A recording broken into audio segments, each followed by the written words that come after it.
In part 3 of our lesson on graphs of secant and cosecant, you will learn how to graph translations of secant and cosecant. So first, let's check out this summary box here for finding the period, vertical stretch or compression, phase shift, and vertical shift of secant and cosecant. Here we have the standard forms which we need to write the function in so that we can get letter A, B, C, and D. Absolute value of A is going to, again, give us the vertical stretch or compression of the graph. The period is 2 pi over B, and of course period gives us the horizontal stretch or compression of the graph. C gives us the phase shift, and we know when C is positive, the graph shifts to the right. When C is negative, it will be a shift left. But remember, C is what comes after a minus sign. So when something looks like x minus pi over 3, that's actually C is positive. And when something looks like x plus pi over 3, that means it was really x minus negative pi over 3. And so then that means C is negative. D gives us the vertical shift. D comes after a plus sign, so whenever D is positive, it's a shift up. Whenever D is negative, it's a shift down. The steps for creating graphs of secant and cosecant will probably feel very familiar to you because they're much like the steps we used for graphing tangent and cotangent. First, we'll find the formula for all the vertical asymptotes, and then we'll use it to find the 3 vertical asymptotes of your graph. Remember, for secant, we set the argument of the function equal to pi over 2 plus n pi, and then for n, we will plug in -1, 0, and 1. That's what gives us the 3 vertical asymptotes of the new shifted cycle. For cosecant, you set your argument equal to n pi, and then you'll plug in 0, 1, and 2 for n. A quick reminder that you may use either form of the argument in these equations. You may use the factored form or the unfactored form because they're equivalent. The second step will be to solve the inequality to find the shifted cycle, and you can use that to verify your result with the period and the vertical asymptotes. To find the shifted cycle, you take the argument of the function, and again, factored form or unfactored form. For secant, the normal cycle starts at -pi over 2 because there's that first asymptote there, and ends at 3 pi over 2 because that's where the third vertical asymptote is. For cosecant, you take the argument of the function and set it between 0, where the first vertical asymptote is, and 2 pi, where the third vertical asymptote is. Next, you'll find the period, vertical stretch or compression, phase shift, and vertical shift of the graph using letters A, B, C, and D. Fourth, you'll break the shifted cycle into 4 equal pieces and plot the 5 key values. Now remember, 3 of the key values will be vertical asymptotes, which you already found up here in step 1, and then 2 of them will be points that you have to plug in. So let's get started on our first graph here. In this example, we have to sketch one period of the graph of y equals 1/3 secant of the quantity 4x minus pi over 3.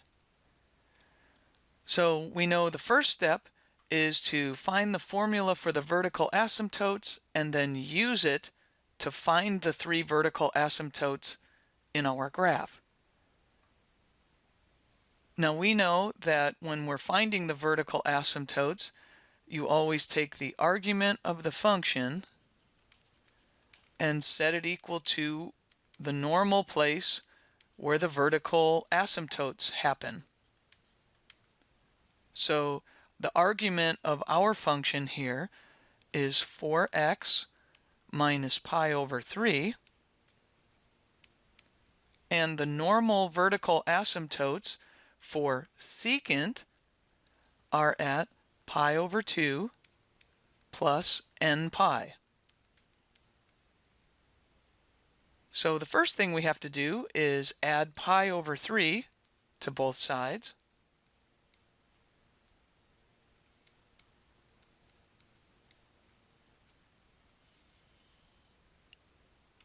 The left-hand side becomes 4x. The right-hand side, we need to get a common denominator here.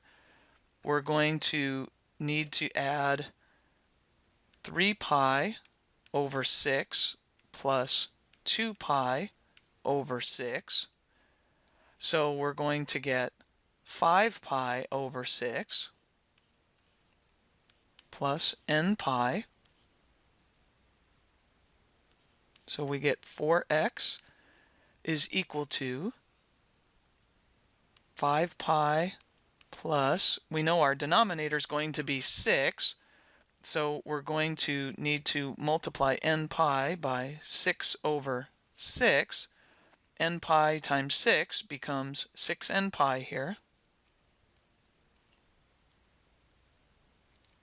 Now we can divide both sides by 4. I think it's safer to multiply both sides by 1/4. My students seem to make fewer mistakes when they do it that way. So the left-hand side becomes x. Nothing cancels on the right-hand side because 4 doesn't have common factors with 5 and 6. So we get 5 pi plus 6n pi over 24. So this is our formula which finds all the vertical asymptotes.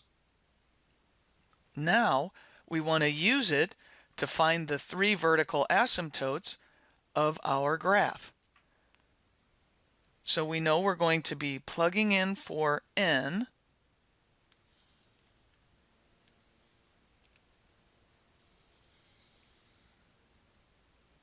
and for secant, the values of n we want to plug in are going to be -1, 0, and 1. So if we plug a -1 in for n, this becomes minus 6 pi. So 5 pi minus 6 pi is negative pi, and the denominator is 24. If we plug 0 in for n, that wipes this term out, and we'll get 5 pi over 24. And if we plug 1 in for n, this becomes 6 pi. So 5 pi plus 6 pi is 11 pi over 24. So those are the three vertical asymptotes of our shifted cycle. Next, we're ready to solve the inequality for the shifted cycle. For the secant graph, we know that means we have to put the argument in an inequality between negative pi over 2 and 3 pi over 2. So this will become negative pi over 2 is less than 4x minus pi over 3 is less than 3 pi over 2. The first step will be to add pi over 3 to all three pieces of the inequality.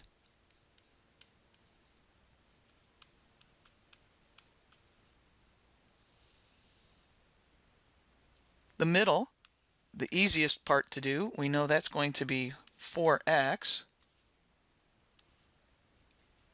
Here, we're going to have to get a common denominator, so negative pi over 2 is negative 3 pi over 6. Pi over 3 is plus 2 pi over 6. So we can see that negative 3 pi over 6 plus 2 pi over 6 is going to be negative pi over 6. Over here, we have to rewrite 3 pi over 2 as 9 pi over 6. The pi over 3 becomes plus 2 pi over 6. And when we add those two, we get 11 pi over 6. To get the x by itself, we have to divide by 4, or I'm always going to tell you I think it's safer to multiply by 1/4. So we'll multiply all three pieces of the inequality by 1/4, and since 1/4 is positive, we don't have to switch the inequality symbols. So this first piece becomes negative pi over 24. The middle piece becomes x, and the third piece becomes 11 pi over 24.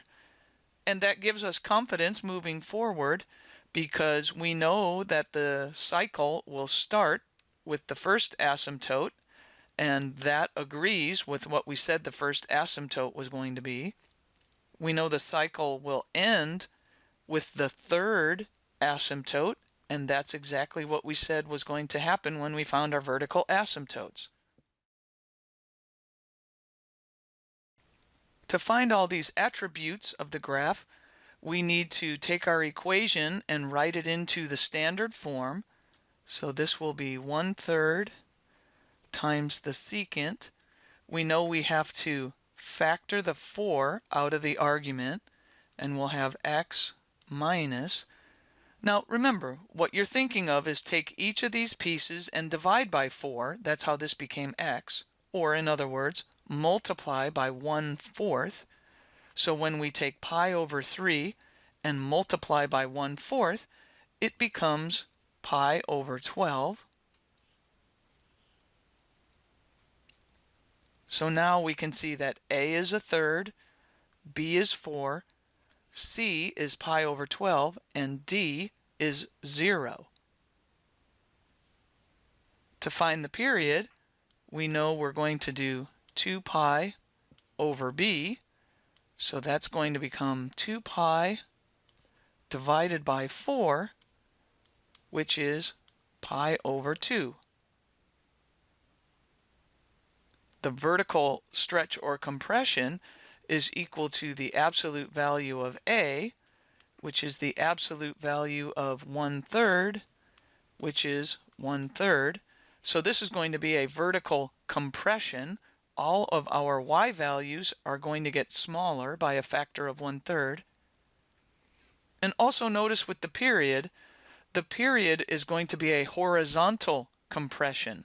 Normally the period is 2 pi, and instead our period is pi over 2, so it's happening 4 times faster, and that 4 is because b is 4.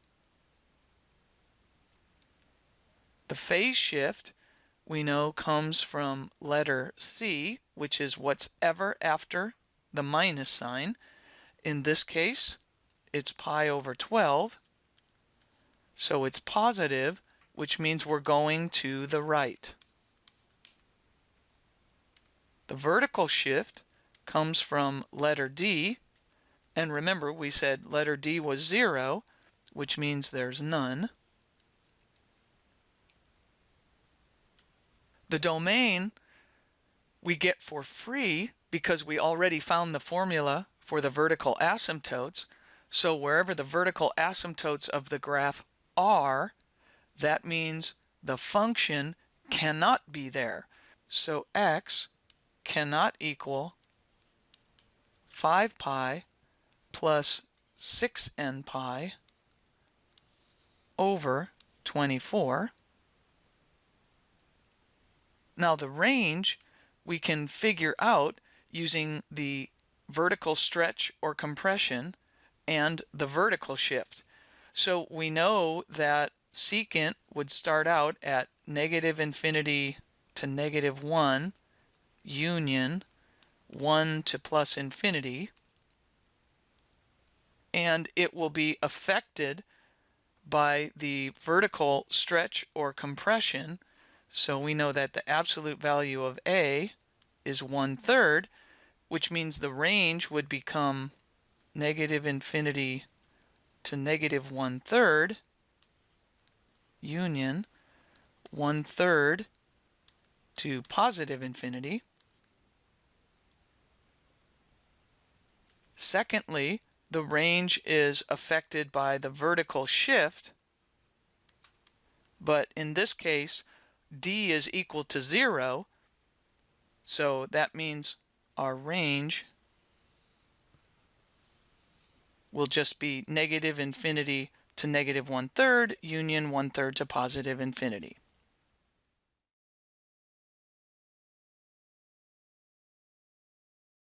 We're ready now to break the shifted cycle up into the 4 equal pieces so we get the 5 key values. We know the starting x value is -pi over 24, and the ending x value is 11 pi over 24. To find the midpoint, we'll add up the start and the end and divide by 2. So I'll multiply times 1/2.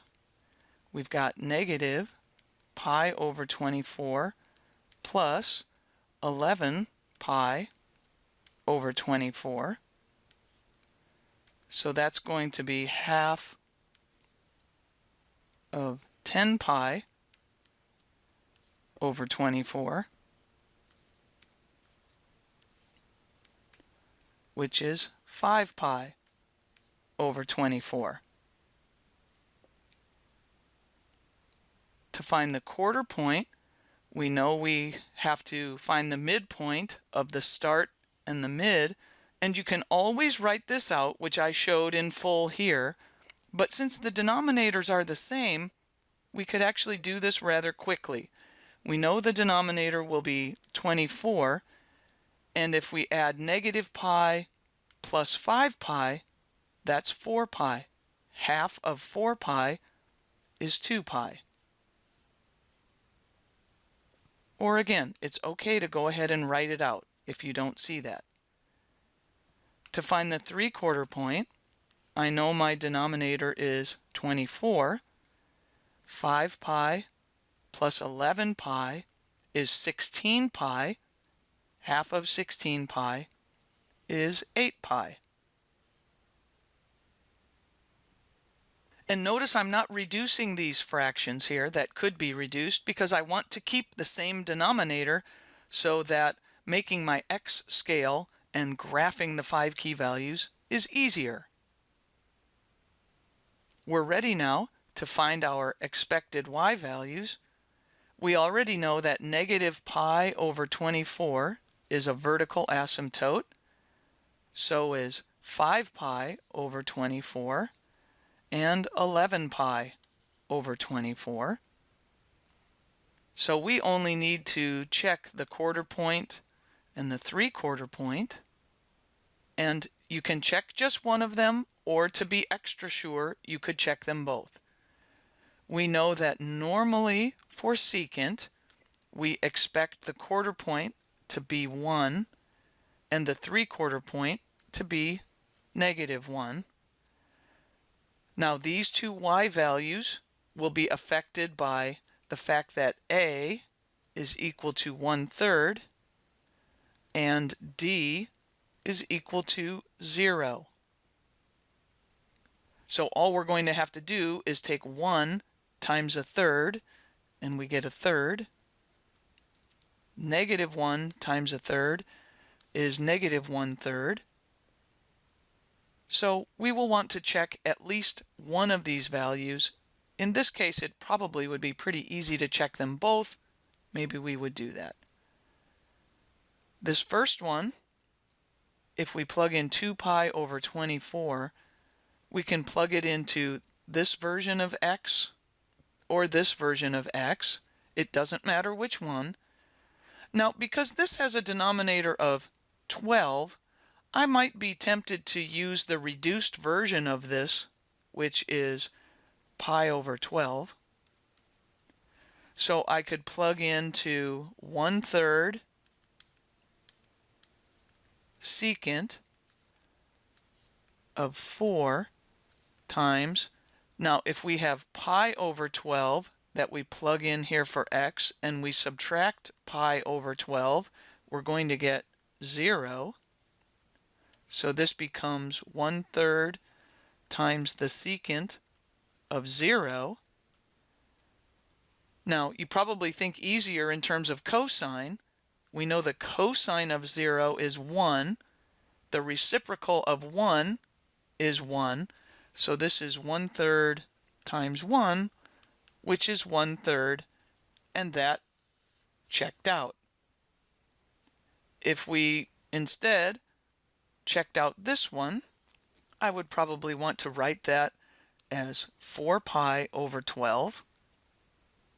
And if we plugged it in here, we would get 1/3 times the secant of 4 times, well, 4 pi over 12 minus 1 pi over 12 is 3 pi over 12. Of course, 3 pi over 12 is going to reduce to pi over 4, and then this 4 down here will cancel with this 4 here. So we would be finding 1/3 times the secant of pi. The cosine of pi is -1. The reciprocal of -1 is -1. So we get -1/3. So no matter which value we chose to check, everything on our graph is working out, and now we're ready to create our graph.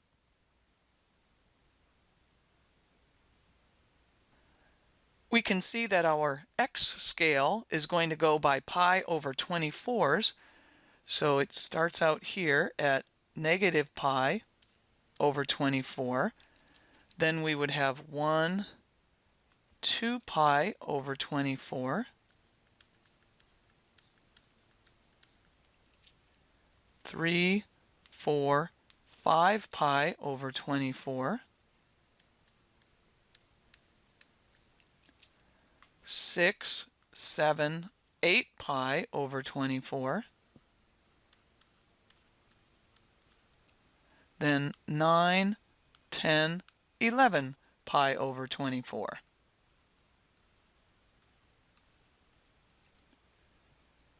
Let's go ahead and put in our vertical asymptotes, which are at negative pi over 24, 5 pi over 24, and 11 pi over 24.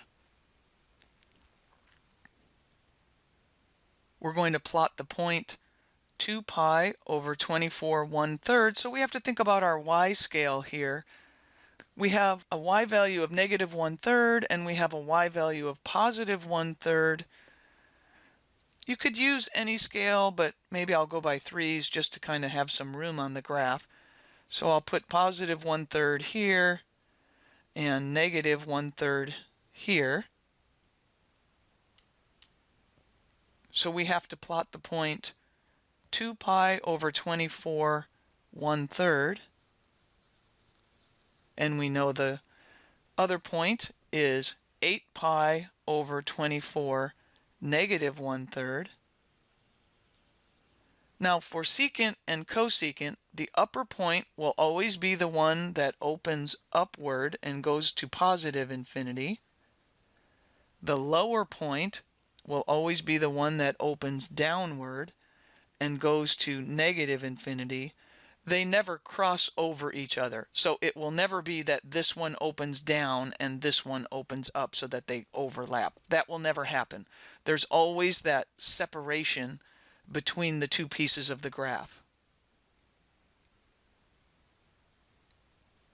Also, avoid the common mistake some students make where they draw this portion approaching the y-axis instead of crossing over the y-axis and approaching the asymptote. So now let's check all the attributes of the graph. We said the period would be pi over 2 and 11 pi over 24 minus negative pi over 24 is 12 pi over 24, which is pi over 2, so that worked out. The vertical stretch or compression was 1/3, and we can see we're starting at a third and starting at a negative 1/3. The phase shift was pi over 12 to the right.